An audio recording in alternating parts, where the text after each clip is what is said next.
Computers are live, mixers up, levels are good, equalizers good, ready channels 1 and 2. Mic is live in 3, 2, 1, roll it. Welcome, listeners, to the My Practice, My Business podcast, where we teach dentists and their teams how to reclaim forgotten profitability in dentistry with our clinical business of dentistry training. And now, the host of our show, the clinical director at My Practice, My Business, Dr. Rob Thorup. Welcome back, podcast listeners, to the My Practice, My Business podcast. It's Dr. Rob Thorup, host of the show, and I'm joined again today. It's a lucky day for me with my beautiful wife and the general manager at My Practice, My Business, Tracy Thorup. Say hi, Tracy. Hello, and thank you, Dr. Rob. Man, am I excited for today's topic because this is like one of my favorites. So we were at Disney World a couple years ago, and I rode the Mount Everest or the Expedition Everest ride, and I'm going through there and I'm seeing all this really cool stuff. I mean, Disney really decks this place out. Waiting in line is oftentimes an adventure at Disneyland. I mean, yeah, the lines get long sometimes, but man, do I love to just look around at the detail that the Walt Disney Company does for their rides. And I'm looking around and I'm seeing that, you know, the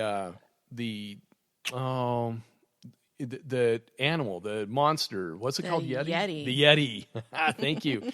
And I saw the Yeti. And I also use a company, I've been involved with the Young Men's program in our church, and I've got more miles on my feet from doing 50 milers than I want to count.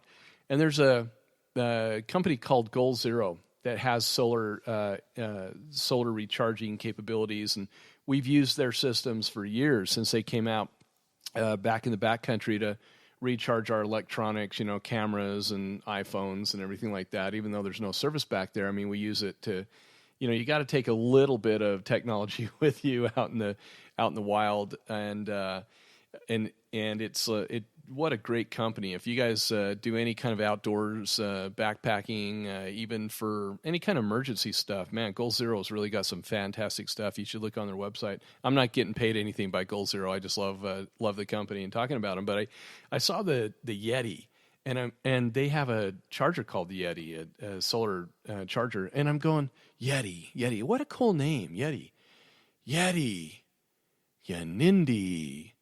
YNINDI syndrome. And we were talking about problems in offices that we see continuously from different team members, from the doc all the way down to the assistant that started 3 days ago.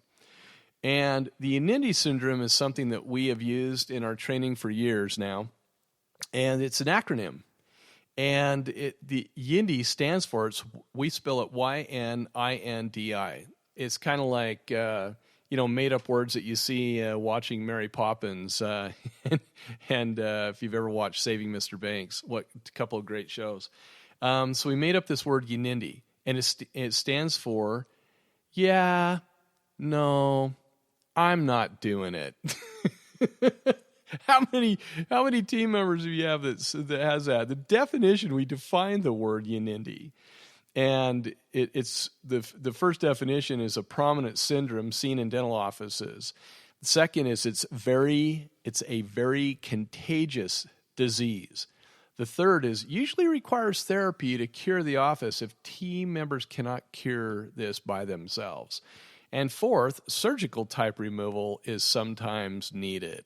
And that's where you dismiss somebody from working in your practice. So the following 4 signs are symptoms to the YNINDI syndrome. The first one is dental staff members who refuse to implement new knowledge. The second one is dental staff members who impede financial gain in a dental practice. The third one is dental staff members who embrace the status quo, and that's a killer we see all the time. And the fourth is dental staff members includes all members of the dental office, including the doc.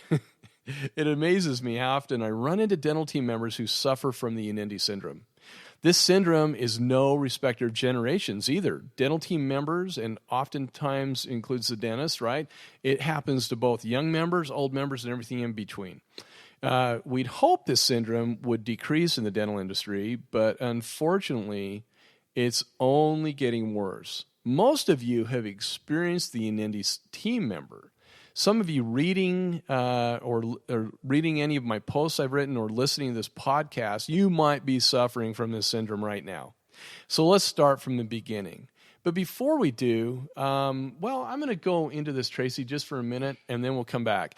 The doc or team member will go to a seminar, study something online, or just come from another office. Like team members who go through our training will go from one office maybe to another, where they've acquired knowledge that will significantly help the practice they currently serve. They then attempt to share or implement those fantastic business or clinical modalities or principles, only to be faced with the phrase from some team member, "Yeah, no, I'm not doing it." Hence the term YNINDI syndrome, which almost always presents itself before any due diligence is completed with the attempted new knowledge or business principle. Those team members who suffer from the YNINDI syndrome mindset serve the kiss of death to any practice. What's worse is when we see status quoitis, that's an inflammation of the status quo. So it's not just the normal status quo, it's actually inflamed and festering, okay? Or give it away blindness. And we all know what that means. That's usually the doc, just discount the work and it'll be okay. Combined with the YNINDI condition. The three conditions together are worse than digging out 2-week-old meat between upper molars, hygienists. You know what I'm talking about. So, Tracy, tell the audience what happened to you when you went to a certain introductory course and took that knowledge back to the office that you used to work at. Good question. Now, I'm noticing that this happens, and this experience was perfect because I experienced the YNINDI syndrome across the board at my practice. Ultimately, my goal was to make the practice money, and so I decided to take the matters into my own hands and go to a seminar. I returned from that seminar. Wait. Mm-hmm. Let's tell the audience, complete transparency. You saw the flyer. Okay. And what did you see on the flyer that really lured you to that introductory course, that seminar? Okay, let's be honest. It was free breakfast. Not just any free breakfast. Kneader's free breakfast. Kneader's bakery. Oh my gosh, to die for. Their French toast. Hickory smoked bacon with some flavor in there. I still can't identify, but it's so good. It was good enough for me to come in on my day off. So there you go. Oh, now that's something I want to point out. That's a dedicated team member that's willing to go in on their day off and have breakfast and maybe learn something. There you go. Sorry, keep going. So I ended up coming back to the practice just full of knowledge and full of new ideas to implement for my practice. I ran immediately to my doctor and told him all the great things that I had learned that I wanted to start implementing. And his first answer to that was, "Yeah, I'm not doing it. It's illegal." We'll talk about that in a minute. Then I decided to tell my front office girl what I intended to do. Her answer was, "Yeah, no, I'm not doing it. We're going to nickel and dime our patients." I went to the hygienist, told her about all the great things I had learned about that as well. Guess what? "Yeah, no, I'm not doing it. I'm busy as it is." Lastly, my dental assistant told her about what I was planning on doing. "Yeah, no, if they're not going to do it, I'm not either."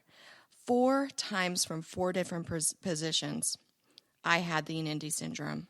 And from there, I decided to give up because I cannot implement new techniques, new strategies without the entire team being on board. Wow, that's like huge. But so what was it that you wanted to implement? Oh, very simple things. The first thing that I wanted to implement was upgrading crowns.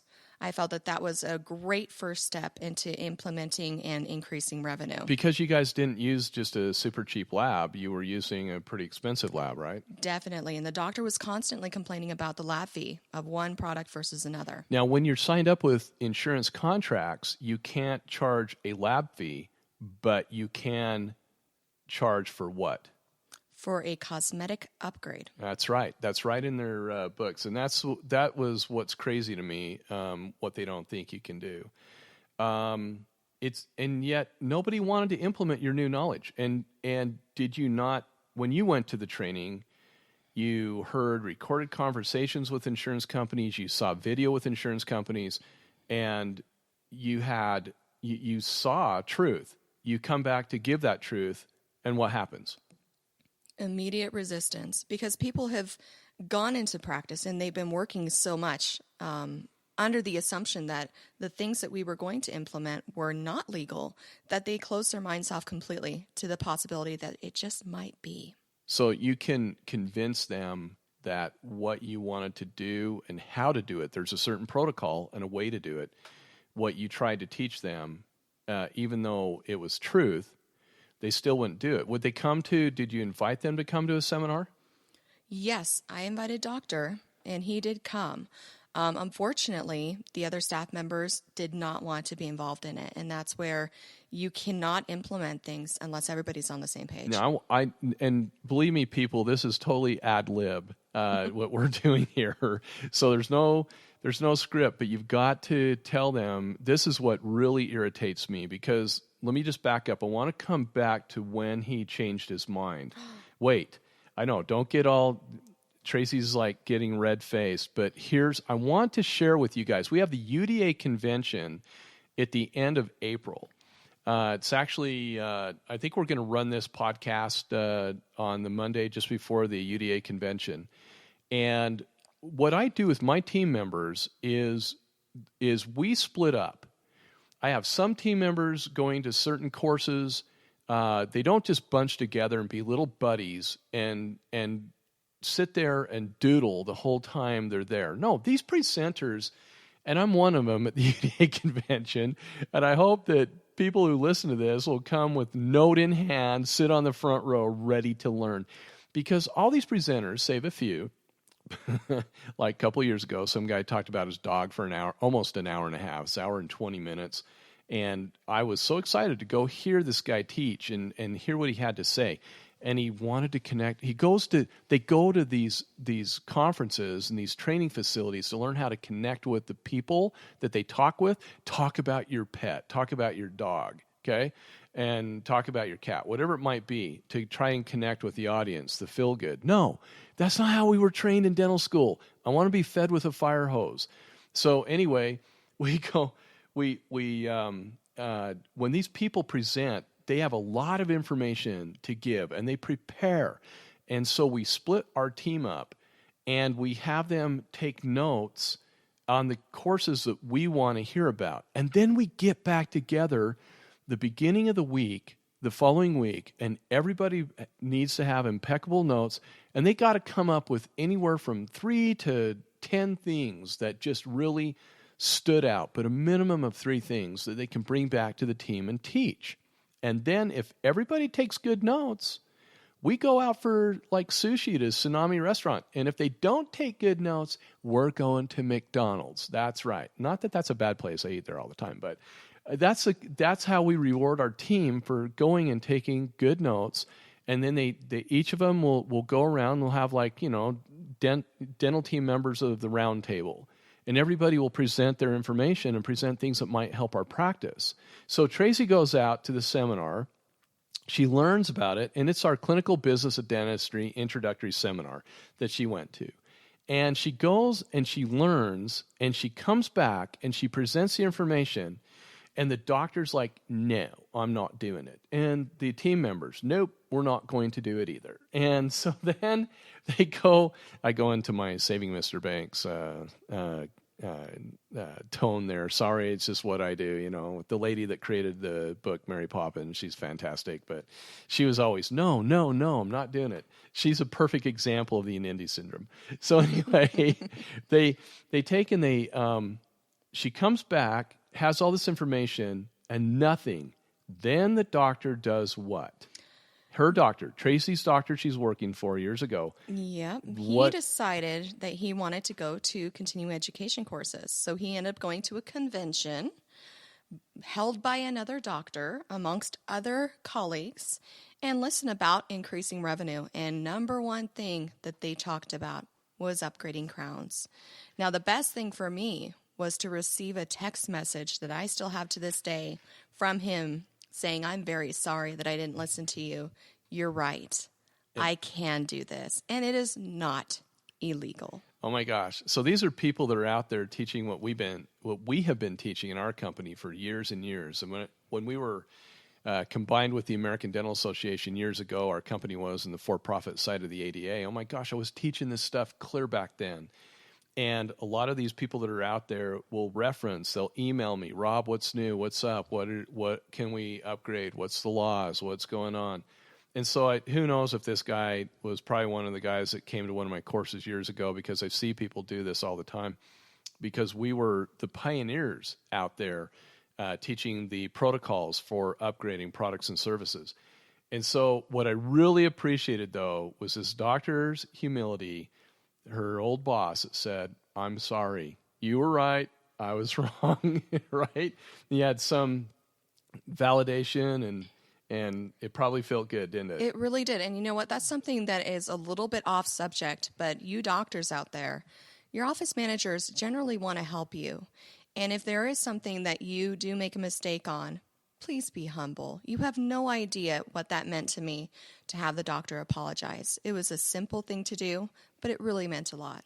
So as we drill down into this YNINDI syndrome, imagine the following scenario. The entire team goes to a seminar or training where they learn how to significantly improve revenues and improved office flow, or whatever else they might, like going to the UDA convention or your state convention anywhere. They come back to the office excited to apply their newfound knowledge, and someone in the team refuses to listen, refuses to hear truth, refuses to implement their new, easy-to-do protocols. Why? Because they just don't want to learn something new and make the office more income and give the patient that Disney customer service experience. One or more will simply say, "Yeah, no, I'm not doing it," and thus the YNINDI syndrome appears. And Tracy, what is it that holds people back, though? You and I were talking about this a couple weeks ago. What holds people back from change? I honestly think the bottom line is fear. The doctor is afraid of something being illegal, him being in trouble. The office managers may be afraid that she's going to push patients away. The hygienist is afraid that she's going to have more work to do. It's all based on fear. That's a topic for another day. I mean, in my introductory seminar, what I'm going to be teaching at the UDA convention is exactly what we saw back in December when I asked how many of you doctors in the introductory course that we held in our training facility at the end of the year. There was about 16, 18 dentists and their team members were there, and I asked them, how many of you guys right now, how many of you are offering ridge preservation on every extraction, given the patient that choice? How many of you are doing that? Not one raised their hand. I dropped my clicker and I said, "I'm not going any further. I'm done." I said, this kills me. This procedure I learned from Gordon Christensen at a Park City update course back in 91. I've been doing that procedure forever. Why would you not want to preserve the jawbone so you can put in better wide body implants and have better profile emergence coming from the crowns? Why aren't you guys doing this? Let alone sometimes there's so much bone loss that we can't even place an implant.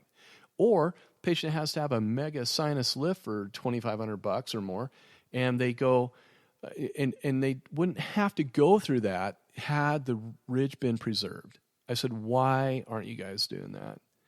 And every doc in there said, finally, one doc was sitting off to my left side, and she said, "Dr. Rob, it's fear. We're afraid. We're afraid of offending the patient. We're afraid of losing the sale. We're afraid of the patient going somewhere else because, that procedure is fairly costly. It's over $1,000. It'll range between $1,000 and $1,500 depending on if it's fee for service or PPO, and that just seems like a lot of money for an extraction." I said, "You're not just charging that for an extraction. You're charging that to preserve the jawbone, preserve the ridge. Oh my gosh. And I said, you know, fear has betrayed you. And that's what we see in practices all the time. That comes from my good buddy, Dick Angar with Professional Insurance Exchange. He says, Rob, fear betrays the dentist. They're afraid to change. They're afraid to learn new protocols when it comes to business because we're not business trained. And that's the killer. This condition is no respecter to any one dental team member. We've seen this syndrome in the doctor. Oftentimes its precursor symptoms are pride, know-it-allitis and status quo-itis and give-it-away blindness or any combination of any of those things. That's the problem that we see. The best way to battle this syndrome, the YNINDI syndrome, is to choose your team members wisely and encourage continuing education for the entire office and embrace change. My goodness, we teach thought leadership was a better perspective on dentistry, which literally Tracy and I have learned from Disney University.